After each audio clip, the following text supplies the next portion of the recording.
Bonjour à tous et merci de nous retrouver toujours aussi nombreux pour votre rendez-vous du dimanche matin pour votre émission À l'origine Bereshit. Le mémorial de la Shoah propose une exposition nommée La voix des témoins. Et j'ai le plaisir aujourd'hui de recevoir la commissaire de cette exposition, Léa Weinstein. Merci d'être à nos côtés aujourd'hui. Est-ce que vous pouvez nous expliquer quel est l'angle qui a été abordé, qui a été choisi pour organiser et nous proposer cette exposition, la voix, le kol en hébreu, la voix du témoin? Alors justement, pour parler des témoins, pour leur rendre hommage, parce que je crois que c'est ce que le mémorial de la Shoah d'abord souhaitait faire, une grande exposition qui puisse rendre hommage à ceux grâce à qui nous travaillons, grâce à qui nous pouvons transmettre, grâce à qui nous pouvons faire toutes les activités que le mémorial de la Shoah propose. Il y avait de multiples possibilités pour parler du témoignage, pour parler des témoins. Et donc, le mémorial a souhaité, pour poser la question qui aujourd'hui se pose, qui est celle de leur disparition, a souhaité mettre la voix au cœur d'une exposition qui est aussi donc un parcours d'écoute que nous proposons aux visiteurs. Alors, pourquoi la voix ? Alors que nous vivons dans une époque qui est plutôt celle de l'image pour rendre présents les gens, y compris les absents. Justement parce qu'on a pensé que c'était peut-être la plus belle des façons d'avoir accès à leur témoignage, d'avoir accès à leur histoire, et que la voix est peut-être la matière qui rend présent avec le plus de sensibilité, même plus que l'image peut-être, qui rend présent les absents. C'est une expérience que chacun de nous peut faire d'ailleurs, que peut-être vous avez déjà faite, quand quelqu'un, par exemple, nous a quittés. Voir une photo, c'est pas du tout pareil que de réentendre sa voix. Si on réentend un message sur un répondeur, si on réentend une archive sonore, il y a quelque chose de très troublant. Pourquoi ? Parce que ça les rend infiniment présents. Donc il y avait vraiment cette idée de la voix et de la volonté originale aussi pour une exposition historique, de proposer un parcours d'écoute et de proposer aux visiteurs de se plonger dans ces archives de façon sonore. D'autant plus que dans la tradition juive, justement, la voix porte l'émotion, porte l'identité profonde, intrinsèque de l'individu, puisque dans notre lecture, elle porte la neshama, l'âme de l'individu. Donc effectivement, lorsque l'on a cette expérience, elle est quelque part plus forte encore qu'à travers une image qui est figée, qui prend simplement un instant en particulier. Vous avez retenu pour cette exposition 7 grands personnages. Qui sont ces personnages et pourquoi cela en particulier ? Oui, alors évidemment, une des questions qui a été difficile d'ailleurs, ça a été quel témoignage, puisque vous savez qu'il en existe de très nombreux. La Shoah est un des événements historiques les plus documentés par l'intermédiaire des témoins. Comment faire ?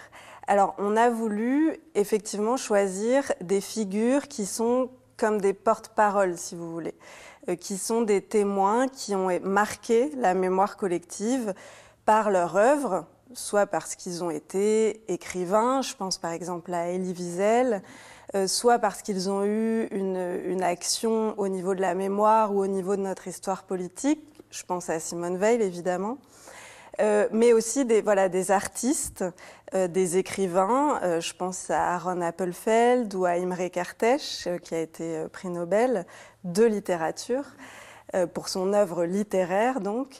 Voilà, on a voulu prendre pour retracer cette mémoire et cette construction de la figure du témoin, ces figures qui nous ont marqués. Et on a choisi donc 7 d'entre eux et on propose aux visiteurs de s'asseoir, de s'installer, de mettre un casque et de se plonger dans des archives sonores que nous avons choisies dans des émissions de radio, donc pour la plupart, et d'écouter plusieurs de leurs témoignages. On a décomposé, donc on parlait de l'image, de la vidéo. En fait, ce qu'on propose, c'est une expérience où la vidéo est comme décomposée. C'est-à-dire que vous êtes assis, vous avez un casque sur les oreilles, vous écoutez leur voix, Et en face de vous, vous avez des grands portraits qu'on a décidé d'imprimer dans un format très grand et qui sont posés face à vous. Donc vous avez ces visages et vous avez ces voix. Et à travers cette décomposition, je crois, en tout cas c'est le pari qu'on a fait pour cette exposition, qu'il y a quelque chose de leur présence et de leur message, évidemment, puisque la voix des témoins, c'est leur voix physique, mais c'est aussi ce qu'ils ont à nous dire. Il y a quelque chose de très fort, je crois, qui peut se passer quand on fait cette expérience. Il y a aussi une grande particularité, c'est que vous avez retenu, parmi leurs différents témoignages qu'ils ont pu avoir pendant plusieurs années, un témoignage du début de leur période de transmission, et aussi un témoignage sur la fin, parmi leurs derniers témoignages. Est-ce qu'on voit une évolution justement chez chacun de ces personnages entre leur première prise de parole pratiquement et leur dernière ? Oui, alors évidemment, pour construire ces écoutes, on s'est ensuite posé beaucoup de questions, là encore, puisque bon, si on prend l'exemple magnifique de Simone Veil, vous imaginez bien qu'il y a un nombre d'archives considérable. Que choisir, que donner à entendre? Il y a des témoignages d'elle qu'on a beaucoup entendus, qu'on a beaucoup réentendus. Est-ce qu'on va privilégier des témoignages inédits, peu connus? Qu'est-ce qu'on veut donner à entendre exactement aux visiteurs? Effectivement, on a retenu ce principe de proposer deux archives, donc il y a environ une dizaine de minutes à écouter pour chacun. Deux archives, une que j'ai choisie parmi les premières prises de parole. Si je prends l'exemple de Simone Veil, c'est un exemple assez particulier parce qu'en fait, en cherchant, on s'est aperçu que son premier témoignage n'est pas celui qu'on croit souvent, qui date des années 70, qui est en fait assez tardif, puisque Simone Veil, comme vous le savez, a commencé sa carrière politique sans dire qu'elle était rescapée de la Shoah. C'est après qu'elle a décidé de prendre la parole. Donc son premier témoignage, où vraiment elle va raconter, à la télévision d'ailleurs, c'est pas à la radio, c'est à la télévision, où elle va raconter son histoire, de bout en bout, du jour de son arrestation jusqu'à son retour. Il est assez tardif dans sa vie. Simone Veil est déjà ministre. Les Français la connaissent déjà à ce moment-là. Mais c'est la première fois qu'elle parle de ça. C'est une émission qui avait été diffusée sur TF1, où elle est dans sa maison en Normandie. Et quelque chose sur son visage, qui est déjà le visage d'une femme connue, d'une femme de pouvoir, est absolument bouleversant. D'émotion, de fragilité de ce qui va transparaître. En fait, comme je le disais, c'est pas son premier témoignage, puisqu'on s'est aperçu qu'elle avait pris la parole en 1947. C'est une archive inédite qu'on propose d'écouter dans l'exposition, devant l'Assemblée nationale. C'est une archive très étonnante. Donc Simone Veil, là, est beaucoup plus jeune, personne ne la connaît, et elle prend la parole pour témoigner des conditions de vie dans les camps de concentration.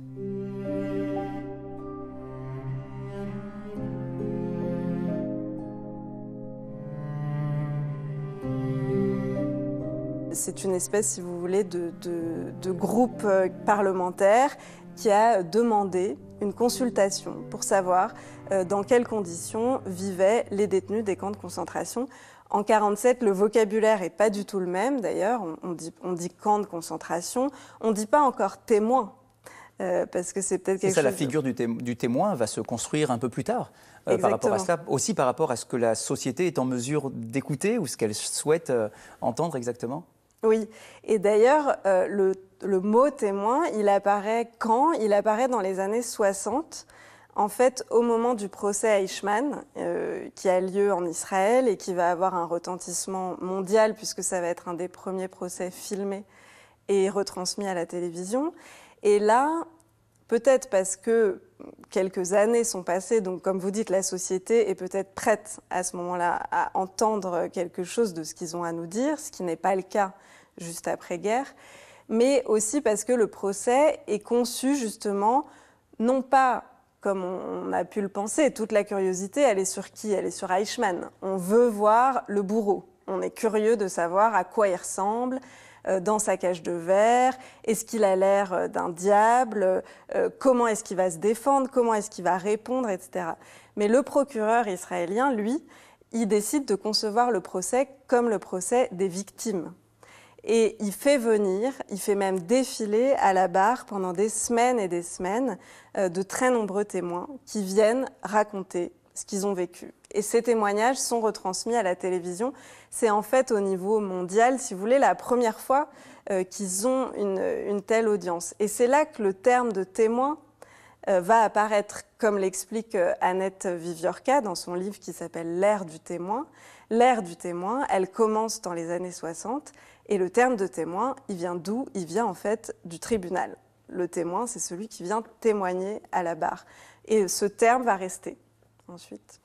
Dans la deuxième partie de l'exposition, vous proposez une frise chronologique. Qu'est-ce que l'on trouve exactement, et on parle notamment d'un document absolument exceptionnel qui a été retrouvé à Birkenau directement et qui a été écrit en français. Est-ce que vous pouvez nous en dire bien évidemment quelques mots? Oui. Alors sur l'approche chronologique, en effet, il nous a semblé intéressant et important pour le visiteur aussi de comprendre comment historiquement cette figure du témoin, elle s'est construite. Et donc on est parti des tout premiers témoignages, et j'arrive donc à cette lettre que vous évoquez. En fait, ce qui est important aussi, je crois, dans l'idée du témoignage, c'est de comprendre que dès l'événement lui-même, c'est-à-dire dès le moment des déportations, les gens qui vivent ça ont immédiatement la conscience qu'il faut laisser une trace. Ce qui est quand même pas rien quand on y pense. Il y a immédiatement la conscience sans recul aucun et dans des souffrances qu'on n'imagine même pas aujourd'hui. Il y a tout de suite cette prise de conscience qu'il faut laisser une trace, qu'il faut documenter même ce qu'ils sont en train de vivre et que donc il y aura un après. Moi, c'est ça aussi qui me bouleverse dans ces premiers documents qu'on a retrouvés, c'est que malgré ce qu'ils sont en train d'endurer, il y a l'espoir qu'un jour, quelqu'un trouvera les témoignages qu'ils sont en train de laisser. Et que donc quelque chose, pas eux, puisque souvent ils savent qu'ils sont condamnés, mais que quelque chose, en tout cas, survivra à ce qu'ils sont en train de vivre et qu'il va falloir le dire. Est-ce qu'il y a un mélange d'espoir, effectivement, d'avoir un lendemain? Est-ce qu'il n'y a pas aussi une inquiétude de négationnisme déjà? Est-ce qu'il pourrait se dire, peut-être qu'on ne va pas nous croire, peut-être que c'est tellement improbable qu'il faut laisser justement qu'on puisse écrire quelque chose déjà maintenant pour laisser ce témoignage? Oui, alors le terme de négationnisme, évidemment, ils ne l'ont pas. Je pense que la possibilité même du négationnisme pour les témoins qui ont survécu quand le négationnisme émerge dans les années 70, c'est la sidération totale, avec tant de preuves, justement, grâce à eux, grâce aux témoins, que face à eux, encore en vie, à ce moment-là, on puisse nier ce qui s'est passé. Je pense que la sidération est totale. Mais effectivement, dans la conscience immédiate qu'il va falloir laisser une trace, je pense que vous avez raison, on trouve dans les documents cette nécessité de dire pour qu'on nous croie aussi. Mais il y a aussi, et je pense que ça va vous évoquer à vous beaucoup de choses, il y a aussi cette idée de laisser une trace, la trace. Et la trace, elle va passer par quoi? Elle va passer par l'écrit. Évidemment, on n'est aussi pas loin de la tradition juive, quand bien même ce sont des documents qui n'ont rien ici de religieux. Et donc le document en particulier que vous évoquez, qui moi est vraiment le document que j'ai vu, que j'ai pu toucher en préparant cette exposition et qu'on montre, qui m'a absolument bouleversée, c'est une lettre qui a été écrite par un détenu français qui appartenait à ce qu'on appelle les Sonderkommando, les unités spéciales en français. Donc les Sonderkommando, ce sont des groupes de détenus juifs à qui on confie, si je puis dire, la tâche de vider les chambres à gaz, puis de vider les cendres ensuite des fours crématoires. Il faut savoir que ce sont souvent des gens qui connaissent, parfois des gens de leur famille, qui font entrer dans les chambres à gaz et dont ensuite ils sont chargés de débarrasser les cendres. Évidemment, ces détenus-là sont très régulièrement liquidés.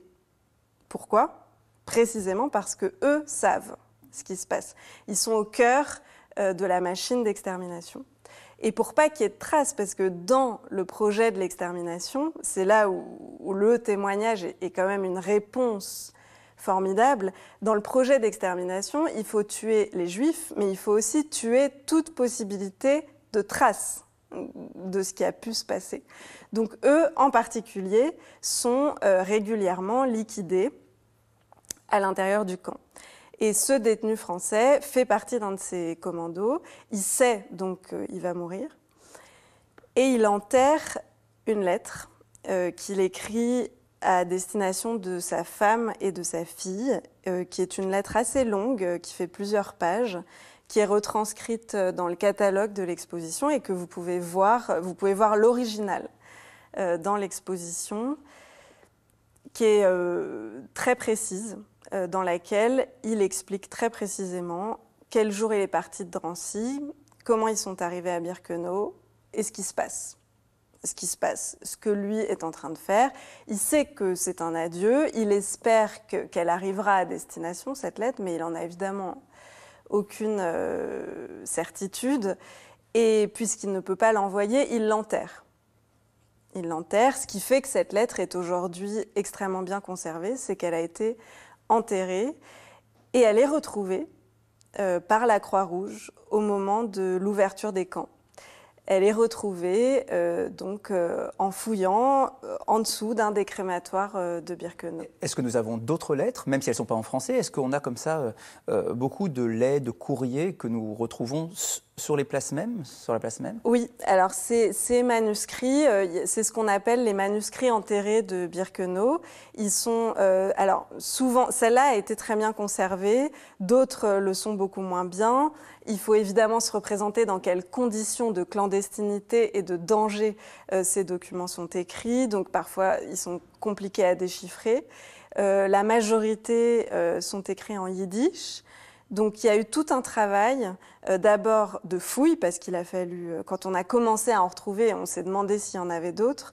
Donc il y a tout un travail de fouille. Il faut se représenter que jusque dans les années 80, on a continué de retrouver des documents enterrés sur le site d'Auschwitz-Birkenau.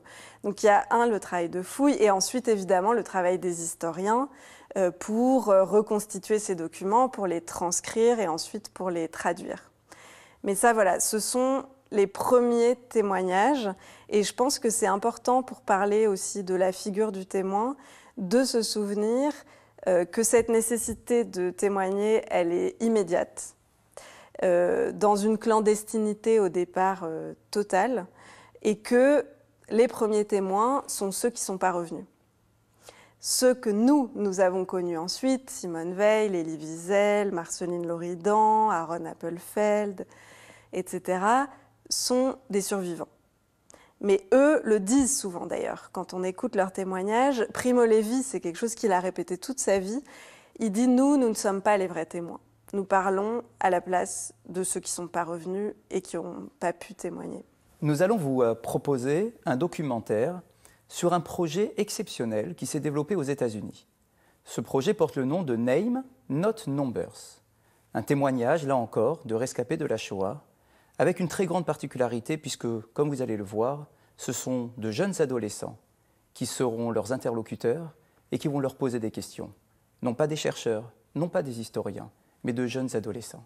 Name, not numbers.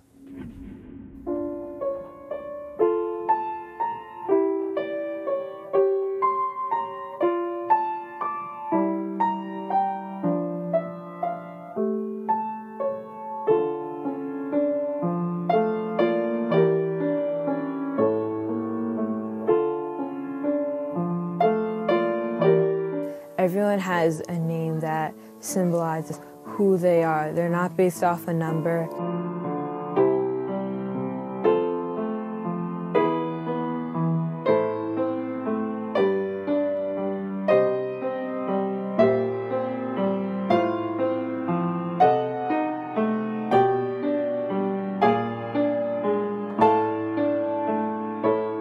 I was always felt that I'm gonna live. I always believed that I'm gonna live. We were the ones that survived. You survived. It was impossible, but you survived. God help you. We are here. They couldn't finish us. We are here.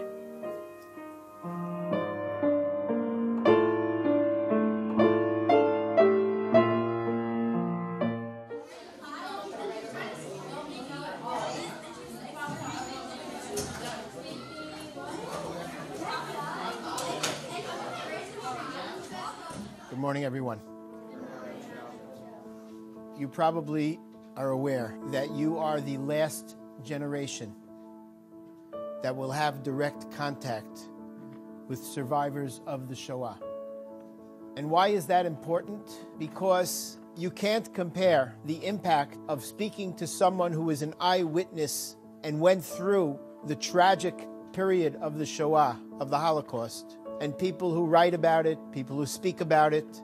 The very fact that they went through the Shoah and were persecuted for one reason and one reason only, because they were Jews, and they survived that, there is no greater Kiddush Hashem. Names, not numbers. It's for the individuals within the 8th grade who feel that they are ready. We need to view it as a privilege to be in the presence of Kiddushim. You'll be learning some very beneficial skills of interviewing techniques, learning how to ask questions. How do you get the most out of the person?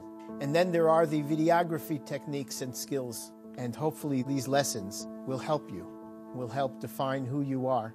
It is now my great pleasure to welcome Mrs. Tova Rosenberg, the founder of Names Numbers. If I were going to choose one pasuk from the Chumash that would describe this project, it would be from Parashat Ha'azinu. And it is the pasuk that says, Zachor Yemot Olam, Binu Shnot Dor Vador, Sha'al Avicha V'yagedcha, Zekenecha V'yomru Lach. Remember the days of old, consider the years of ages past. Ask your father, he will inform you. Your elders, they will tell you. So you're remembering, but you're doing it through Sha'al Avicha. You're asking the questions. You're hearing it from an eyewitness. And that's your opportunity. You're going to be the witnesses to the witnesses. You're going to be telling their story 10 years from now, 20 years from now.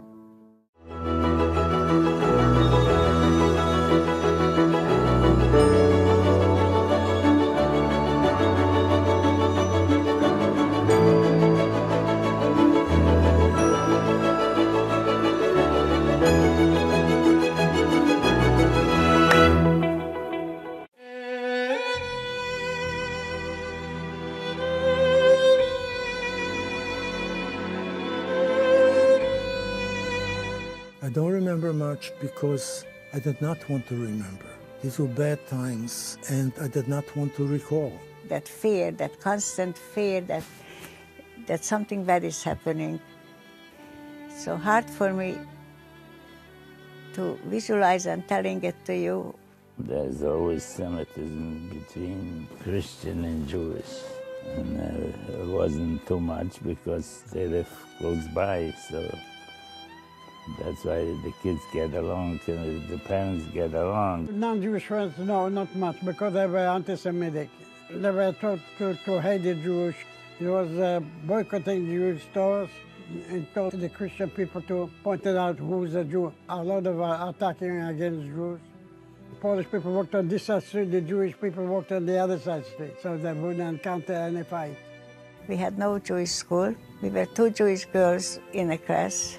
Anti-Semitism already started when I went to school. It wasn't easy. Boys especially were afraid to go out alone. I am not talking about when it was occupied yet, but 2-3 years before we were deported. A lot of times they were beaten up.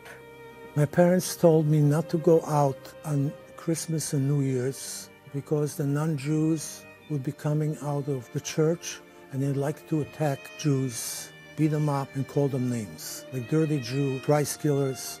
I don't personally remember any overt acts of anti-Semitism, not until the war broke out in 1939.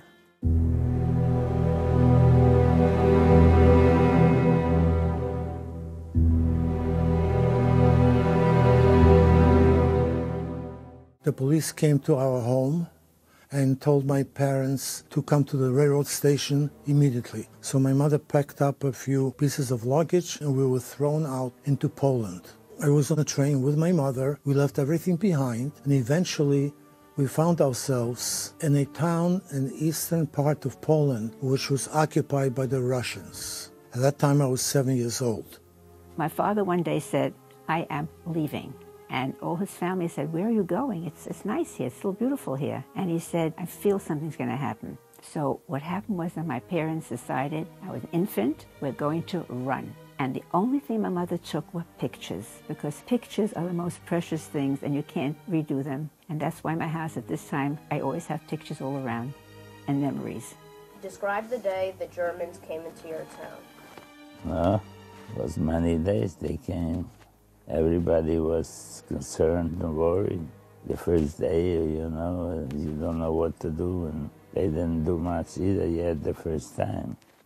They make us with the band, the Star of David, and they start to separate, the Christians stayed away from the Jewish people, and then sooner or later they took them to the ghettos.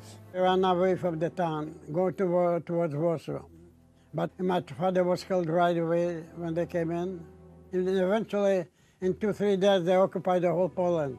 So whether you worked or didn't work, you fell into the German center. Next one, all Jews must deliver any valuables they have to the German government or you'll be shot. And then all Jews must move into a ghetto.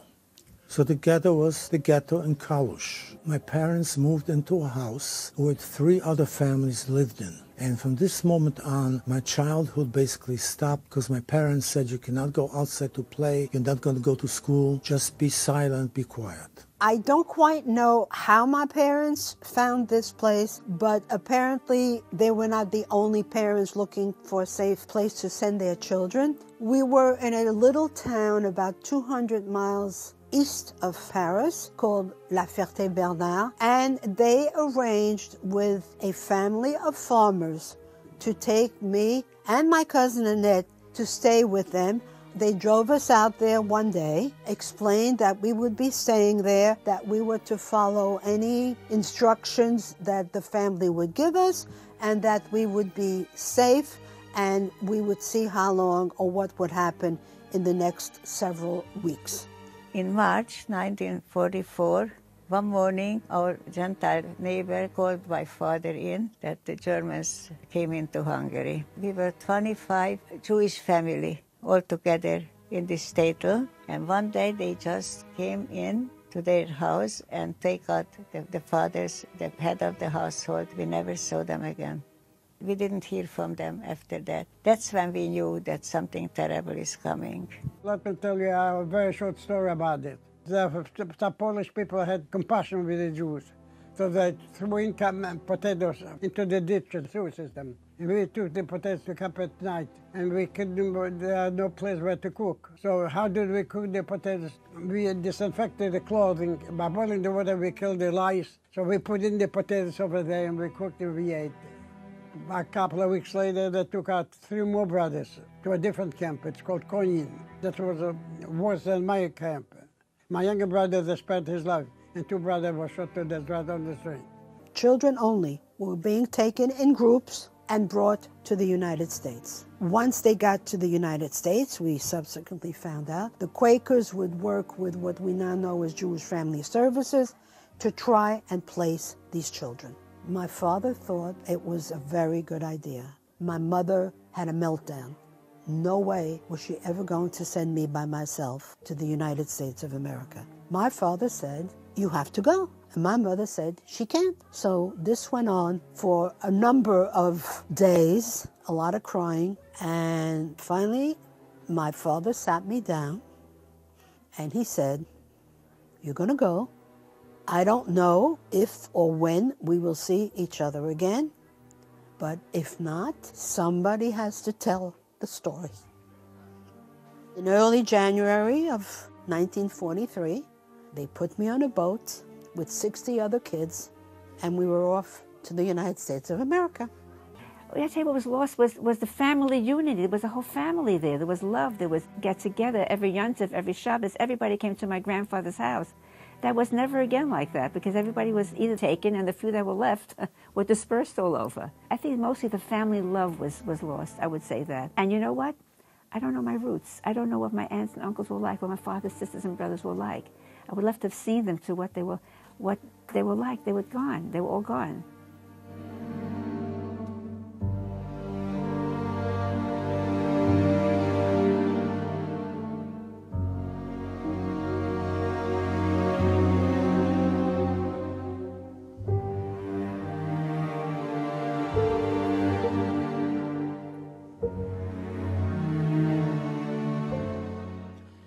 Now it came in 1943. They liquidated all those forced labor camps and they brought them into Auschwitz. We heard already that we have to pack again, and we take us to another very big camp where all the Jews from the vicinity, not just from the small towns, whatever was in the neighborhood, it was a train station there. Gestapo came and put us in Catholic train. Over 100 people were pushed in. We were in the first transport. For my father's side, all the cousins, we were together. It was a horrible, no water, no food, no toilet. It was the most horrible thing that a human being could imagine to be done to a person. Memories haunts me as I'm talking to you.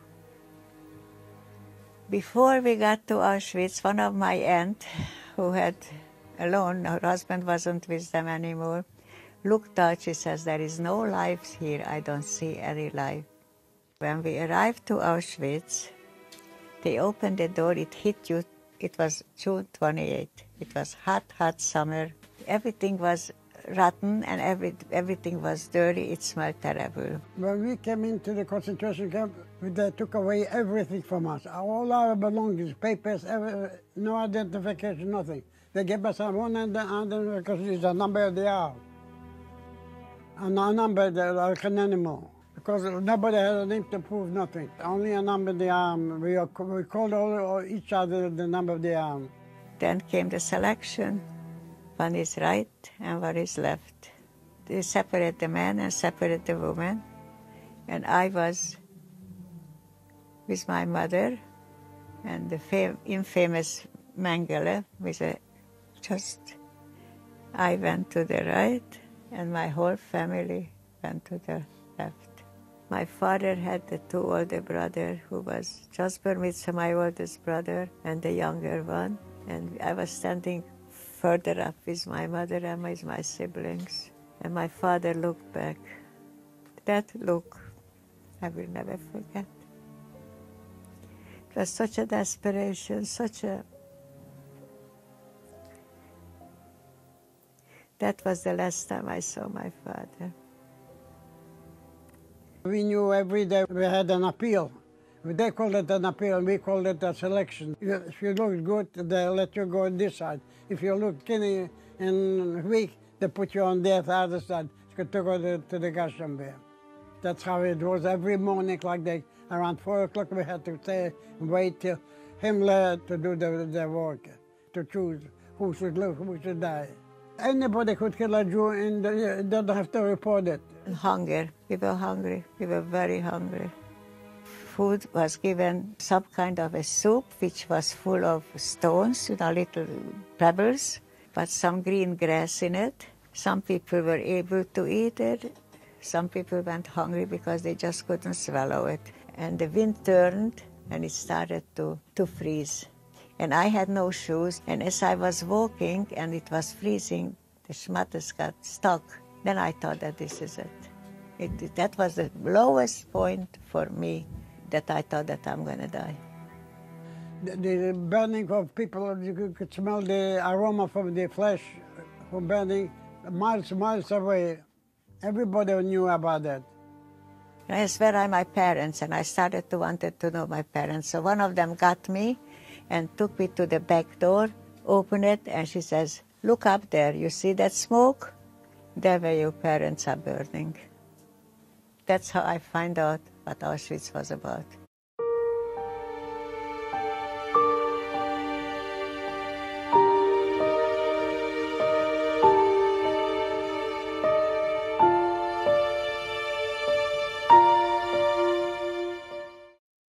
The Russians was coming. You could hear rumbling. We were marching in December. That I remember, it was near the Christmas time. All of a sudden again, they said that we're going to go late at night. They packed us up. We were 2,000 women there working. We arrived to Bergen-Belsen, which was a death camp. What I mean by death camp, that you were happy dead when you arrived there. I ran away from the death march, and I went into a prison camp. And I hanged around with the British. They gave me a uniform. The Palestinian Jewish gave me a cross. Nobody will recognize me. I tried to rub up the number that my arms were up to. The war was about to end in May 1945. By hook or by crook, we found some transportation. We moved west. So finally we came to Breslau. We stayed there for half a year or so. We finally found ourselves in a refugee camp in the militarized zone of Germany. Hitler wanted to destroy every single Jew. And I can say that even though that we hear terrible, terrible stories, in all that Hashem really made miracles. As a Jew, I feel connection to everyone that was part of the Holocaust. Unfortunately, you have to go through these kind of things that we went to as a family to understand what freedom really is about. The fact that I'm sitting here today, I say Hitler couldn't do what he wanted to do. Definitely listen to your elders and try to get their history and their stories, so one day you could learn from them and pass it on yourselves. It's a part of who we are now. I'm going to try to pass it down to my kids. You have to talk about it. Showing what these people have to go through is saying, we've gone through this, you can't do this to us. How important it is that we should hold ourselves high in head and we are here. My generation tried very hard, and now it's up to you, children, to carry on.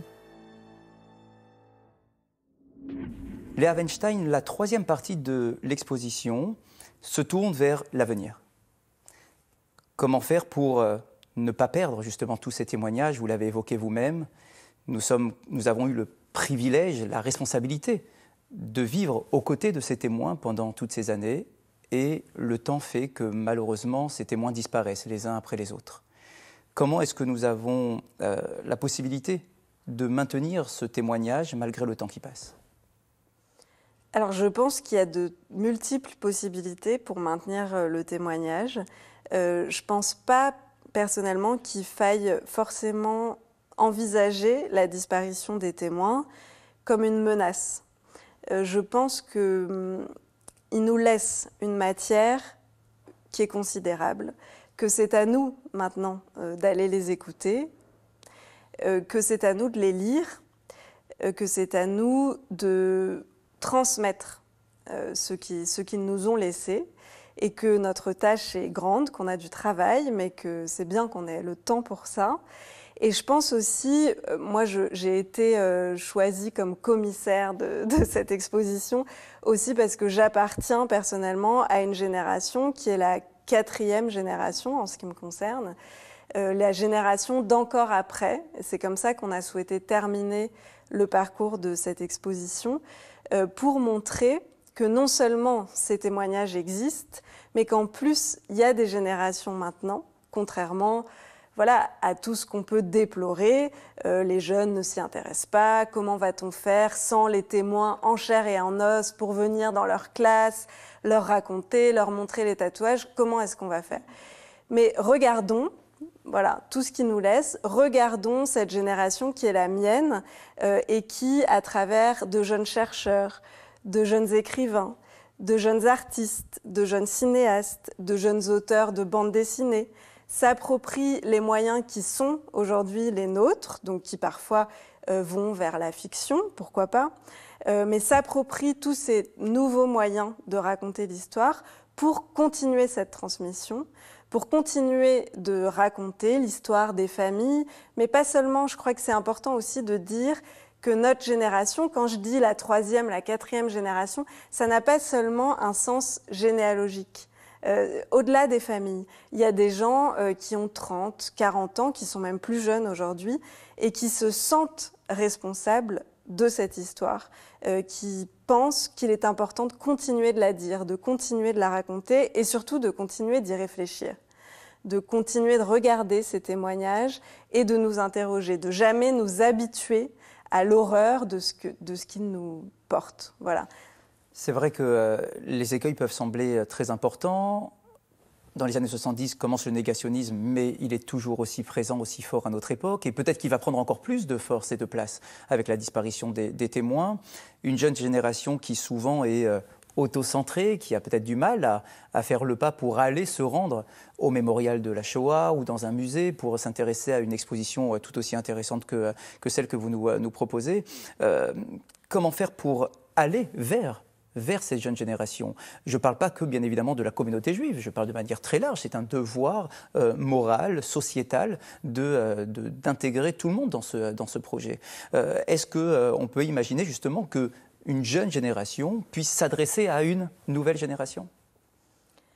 C'est en tout cas ce que nous essayons de faire dans cette exposition, justement à travers cette dernière salle. Donc, pour le dire concrètement, nous avons pris 6 personnes, 3 hommes, 3 femmes, qui appartiennent à cette génération, qui sont des auteurs de bandes dessinées, des cinéastes, des écrivains, et qui, à travers des petits clips vidéo très courts, donc je pense que c'est un format qui peut tout à fait s'adresser à ces nouvelles générations.